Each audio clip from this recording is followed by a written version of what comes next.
we want you to think back to your first 60 days at MDA. You first stepped into this role.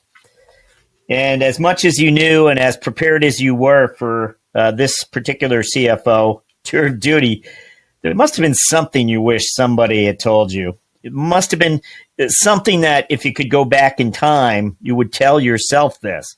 Anything? Well, there were probably two things. One is probably normal. Like, they never tell you how big the hole is. Nobody ever does. You'd never join them if anyone really told you everything.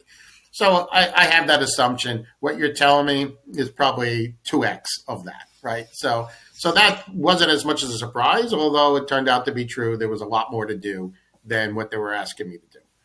But I think what would have helped me as I transferred from a public company environment, which I understood very well, my first year in a nonprofit environment was much different in how to influence people.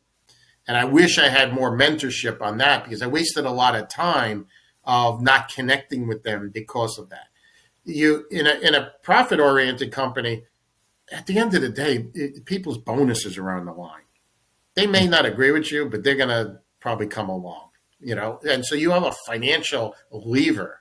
You don't have that in nonprofit. You have passionate people that are here for a different reason. You need to spend more time convincing them why a shift in the way we work is going to be beneficial to them, And so that took me a long time, because it's dead obvious. Like, we can't keep wasting money. We can't, let's just make this change. And people looking at me, no, that's not what we do. I've been doing this for 20 years. I'm not going to do it.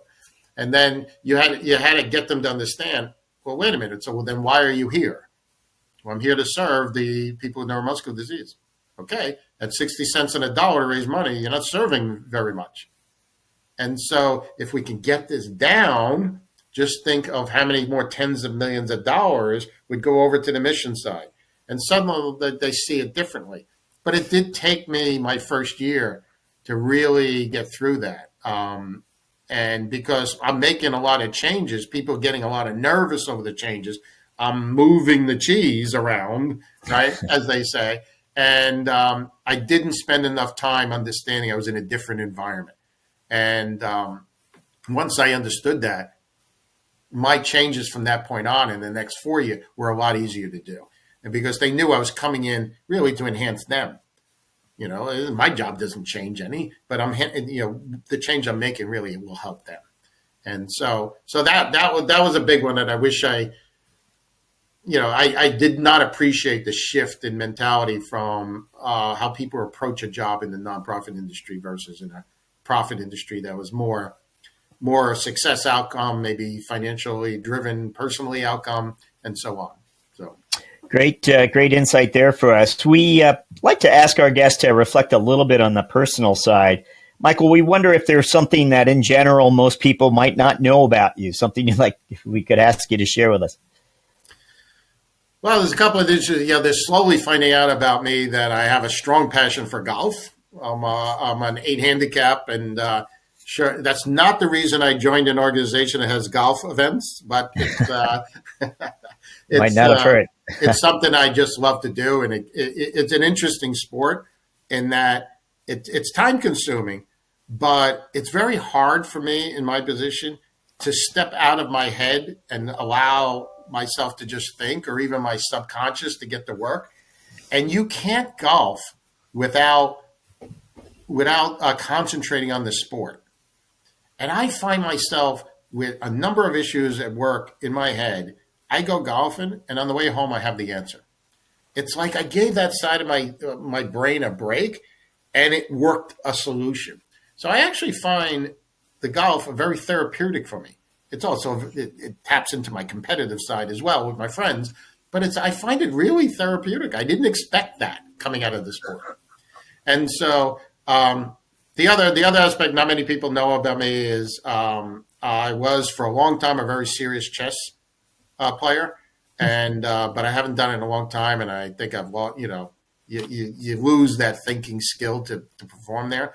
But I used to love the game of chess, and I think my career and the way I work is somewhat of a chessboard as well. Is trying to understand all the pieces of an organization. So maybe that delved in well to my thinking at the time. But the last bit, I love to travel. You can see I've had a career, been to quite a number of countries.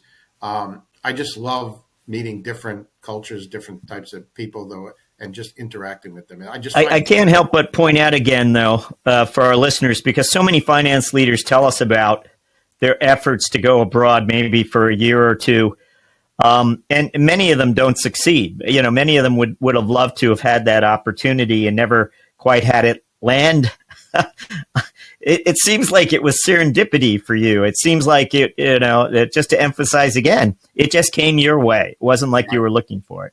That's right, plain and simple. Absolutely. And look, I would recommend it to anyone. It opens your eyes to different ways. I learned as much as I taught when I was there.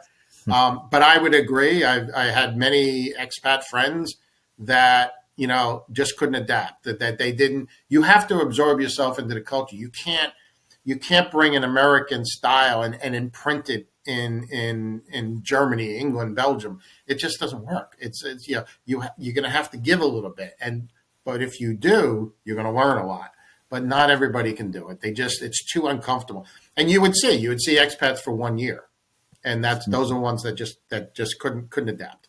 And it's funny enough, they asked me to go over to Germany for a year to fix something, and I came back from Europe 15 years later. So it's like, well, we are up to our final question, where we'll ask you to look forward finally. And what we're wondering is what your priorities are as CFO of MDA for the coming 12 months. What would those priorities be? Right. Well, I have the overall responsibility as CFO to steward this organization in a healthy way. I think I've been able to bring it to a healthy way, but you got to maintain it. You can easily fall back. So I spend a lot of time, making sure we have the right cash flow. We're making the right decisions. We're not getting ahead of ourselves. I'm working with the relationships outside, all the contracts that we have, making sure I have partnerships there, not just vendors looking to make money off of me. And so I'm constantly, I need their expertise to help us, not just sell us, right? And so I'm constantly on the lookout for that. With my chief operating officer role, though, which is what really, I only started that this past June, is to really fire up the revenue production. And so the existing base of sponsors we have, some really great long-standing partners such as Citgo, the International Firefighter Union, Costa, Dutch Bros, all some great brands. We need to deepen the relationship with them so that we can get past that $100 million milestone again. And I'm here to support. We just hired a great lady to come and help us develop the new business stuff, and I'm here to support that. So to me, there's still a lot more to be done. I can't take that off the ball, but the number one issue is to try to get the revenue fired up so that we can do all the mission things that are in front of us. Michael Kennedy, thank you for joining us on CFO Thought Leader.